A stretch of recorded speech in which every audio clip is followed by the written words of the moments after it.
Hello, finally নিয়ে চলে এসেছি পয়লা বৈশাখের গাজনের ভিডিওটা। দুপুর রোদে সানগ্লাস পরে কিন্তু রেডি হয়ে বেরিয়ে পড়েছি। গেট রেডির ভিডিও অলরেডি ফেসবুক পেজে পোস্ট করা হয়ে গেছে, যারা দেখোনি দেখে আসতে পারো।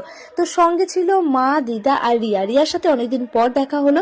আগের দিন থেকে আমরা প্ল্যান করে রেখেছিলাম যে যাব একসাথেই, তাই জন্য ও রেডি হয়ে আমাদের বাড়ি চলে এসেছিল। তারপর আমিও রেডি হয়ে কিন্তু একসাথে দুজনে মিলে মানে 4জন মিলে বেরিয়ে পড়েছি। তারপর টোটোয় চেপে কাশিনাথতলা চলে এসেছিলাম। এমনি নর্মালি টাইমে আমরা হেঁটে হেঁটেই চলে আসি, কিন্তু ওই যে প্রণাম খাটার ভিডিওটা পোস্ট করেছিলাম, তো তারপর থেকে না পায়ে প্রচন্ড ব্যথা, হাঁটতে খুবই কষ্ট হচ্ছিল।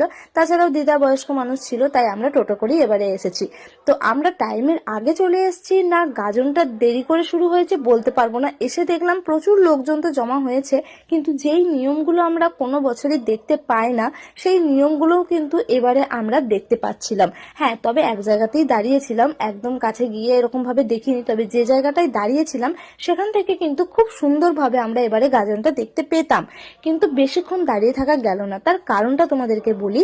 এখানে কিন্তু বাতাসা ছোড়া হয়, তো বাতাসা মানুষ এত পরিমাণ ছুটছে, আর বাতাসা মানে ছুটছে যেমন তেমন এত পরিমাণ মাথায় এসে বা মানে কানের পাশে এসে যে কোনো মানে গায়ে এত লাগছে।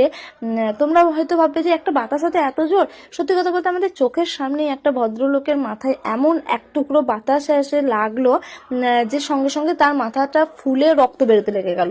তোমরা এবার ভেবে অবাকই হবে যে একটা বাতাসার ঠোকরাতে রক্ত বেরিয়ে গেল। সত্যি কথা, মানে এই জিনিসটা দেখে আমি অবাক হয়ে গেলাম যে সঙ্গে সঙ্গে রক্ত বেরিয়ে গেল। তো এরকম প্রচুর বাতাসা ছোড়াছুড়ি হচ্ছিল আর প্রচুর লেগেছে মাথার মধ্যে, তাই আমরা বেশিক্ষণ আর ওখানটাতে দাঁড়িয়েছিলাম না, আমরা পিছন দিক দিয়ে চলে গেছিলাম। তো প্রচুর লোকজন ছিল, প্রচুর ভিড়ভাট্টা, অনেক লোকজন। আমি এখানে এসে দেখলাম যে মোটামুটি শুরু করেছিল। আর এখানে দেখো যেমন বাতাসা ছোড়ার ধুম, সেরকম কোড়ানোর ধুম। ভাই ধাক্কা মেরে দিয়ে চলে যাচ্ছে, তুই পড়ে যা ভাই, আমরা বাতাসা কুড়াবো। মানে কি কি পরিমাণ যে এরকম এত উত্তেজনা এখানে বাতাসা কোড়ানোর, মানে কি বলবো তোমাদেরকে। তারপরে এখানে তো দিয়াসি বেদিতে উঠে গেছে, তার আগে বলি হয়েছিল।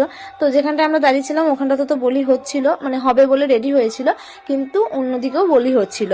তো বলি আমরা সেরকম ভাবে খুব একটা দেখতে পাই না, আর রক্ত জামা কাপড়ে লেগে যাবে বলে সেই জন্য আমরা সেই কাছাকাছি যাইও না। কিন্তু এবারে যেখানটায় দাঁড়িয়েছিলাম ওখান থেকে ভালোই দেখা যেত। তো ফোনটা একটু ঘুরিয়ে করেছি ভিডিওটা, তোমরা একটু ভিডিওটা বড় করে নিয়ে কিন্তু দেখতেই পারো ঘুরিয়ে। তারপরে কিন্তু আমরা ওই পিছন দিক দিয়ে চলে এসেছিলাম। আর এখন দেখো এই যে এখানে যে নিয়মটা হচ্ছে যে বেতে করে কিন্তু দিয়াসি বাবা মারছে। তো আগের বছর আমি একটা গাজনের ভিডিও পোস্ট করেছিলাম, সেখানে অনেকে কমেন্ট করেছে যে এটা আবার কোথাকার নিয়ম ভাই, এরকম ভাবে মারছে, এত জোরে জোরে মারছে। তো দেখো আমি এই কদিনে ফেসবুক খুলে গাজনের সময়টাতে যা ভিডিও দেখেছি না, সেই নিয়মগুলো দেখে আমার নিজেরই চোখের জল চলে আসছে। মানে এত কষ্ট করে